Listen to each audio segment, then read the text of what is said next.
కార్తీక పురాణం 5వ అధ్యాయము వనభోజన మహిమ కిరాతమూషికములు మోక్షము నొందుట. ఓ జనక మహారాజా, కార్తీక మాసములో స్నానదాన పూజానంతరమున శివాలయమునందు గాని విష్ణు ఆలయమునందు గాని శ్రీమద్భగవద్గీత పారాయణము తప్పక చేయవలెను. అట్లు చేసిన వారి సర్వపాపములను నివృత్తియగును. ఈ కార్తీక మాసములో కరవీర పుష్పములు శివకేశవులకు సమర్పించిన వారు వైకుంఠమునకు వెళ్ళుదురు. భగవద్గీత కొంతవరకు పఠించిన వారికి విష్ణులోకం ప్రాప్తించును. కడకందిలి శ్లోకములోనొక్క పదములైన కంఠస్థమునర్చిన ఎడల విష్ణు సాన్నిధ్యం పొందుదురు. కార్తీక మాసములో పెద్ద ఉసిరికాయలతో నిండి ఉన్న ఉసిరి చెట్టు క్రింద సాలగ్రామమును యథోచితంగా పూజించి విష్ణుమూర్తిని ధ్యానించి ఉసిరి చెట్టు నీడన భుజించవలెను. బ్రాహ్మణులకు కూడా ఉసిరి చెట్టు కింద భోజనం పెట్టి దక్షిణ తాంబూలములతో సత్కరించి నమస్కరించవలెను. వీలును బట్టి ఉసిరి చెట్టు క్రింద పురాణ కాలక్షేపం చేయవలెను. ఈ విధముగా చేసిన బ్రాహ్మణ పుత్రులకు నీచజనములు పోయి నిజరూపము కలిగెను అని వశిష్ఠుల వారు చెప్పిరి. అది విని జనకరాజు మునివర్య, ఆ బ్రాహ్మణ యువకునకు నీచజన్మలు ఎలా కలిగెను, దానికి గల కారణమేమి అని ప్రశ్నించగా వశిష్ఠుల వారు ఈ విధంబుగా చెప్పనారంభించిరి. కిరాతమూషికములు మోక్షము నొందుట. రాజా, కావేరీ తీరముందొక చిన్ని గ్రామమున దేవశర్మయ్యను బ్రాహ్మణుడు కలడు. అతనికొక పుత్రుడు కలడు. అతని పేరు శివశర్మ. చిన్నితనము నుండి భయభక్తులు లేక అతి గారాభముగా పెరుగుట వలన నీచ సహవాసములు చేసి దురాచారపరుడై మెలుగుచుండెను. అతని దురాచారములను చూచి ఒకనాడతడి తండ్రి కుమారుని పిలిచి, బిడ్డా, నీ దురాచారములు అంతులేకుండా ఉన్నది. నీ గురించి ప్రజలు పలు విధములుగా చెప్పుకొనుచున్నారు. నన్ను నిలదీసి అడుగుచున్నారు. నీ వల్ల కలుగు నిందలకు సిగ్గుపడుతూ నలుగురిలో తిరగలేకపోవచున్నాను. కాన నువ్వు కార్తీక మాసమున నదిలో స్నానం చేసి శివకేశవులను స్మరించి సాయంకాల సమయమున దేవాలయములో దీపారాధన చేసిన ఎడల నీవు చేసిన పాపములు తొలుగుటయే కాక నీకు మోక్షప్రాప్తి కూడా కలుగును. కాన నీకు అటుల చేయుమని బోధించెను. అంతటా కుమారుడు తండ్రి, స్నానము చేయుట వంటి మురికిపోవుటకు మాత్రమే కానీ వేరు కాదు. స్నానం చేసి పూజలు చేసినంత మాత్రాన భగవంతుడు కనిపించునా? దేవాలయములో దీపములు వెలిగించిన లాభమేమి? వాటిని ఇంటిలోనే పెట్టుట మంచిది కదా అని వ్యతిరేకార్థములతో పెడసరంగా సమాధానమిచ్చెను. కుమారుని సమాధానము విని తండ్రి, ఘోరి నీచుడా, కార్తీక మాస ఫలమునంత చులకనగా చూస్తున్నావు కానా?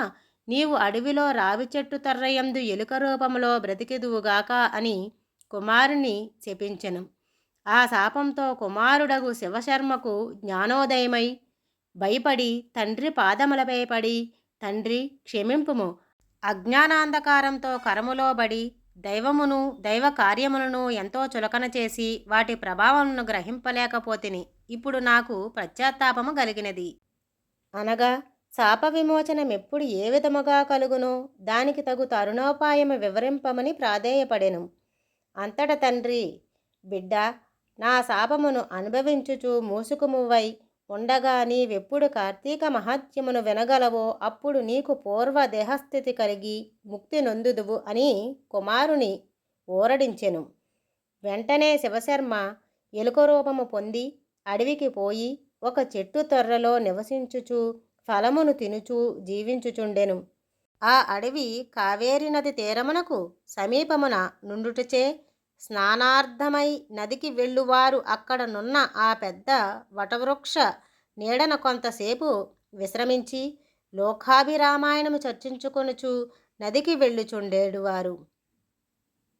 ఇట్లు కొంతకాలమైన తరువాత కార్తీక మాసములో ఒక రోజున మహర్షి విశ్వామిత్రుల వారు శిష్యాసమేతముగా కావేరీ నదిలో స్నానార్థమై బయలుదేరినారు.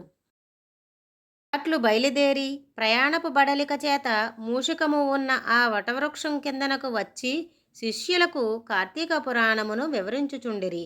ఈలోగా చెట్టుతరలో నివసించుచున్న మూషికము వీరి దగ్గరనున్న పూజాద్రవ్యములలో నేదైనా తినే వస్తువు దొరుకుతుందేమోనని బయటకు వచ్చి చెట్టు మొదట నక్కియుండెను.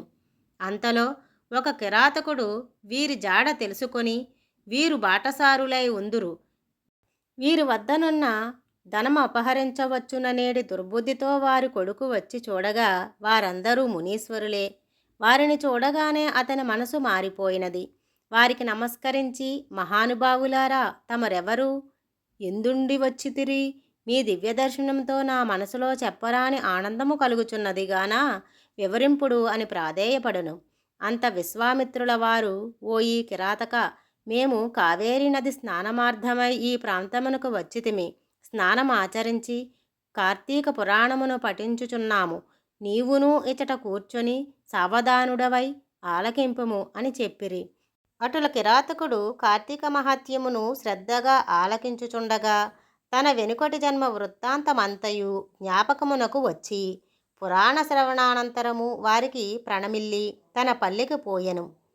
అటులనే ఆహారమునకై చెట్టు మొదట దాగియుండి పురాణమంతయు వినుచుండిన ఎలుక కూడా తన వెనుకటి బ్రాహ్మణ రూపము నొంది, మునివర్య, ధన్యోస్మి, తమ దయ వల్ల నేను కూడా ఈ మూషిక రూపము నుండి విముక్తుడైనతినని తన వృత్తాంతమంతయు చెప్పి వెడలిపోయెను.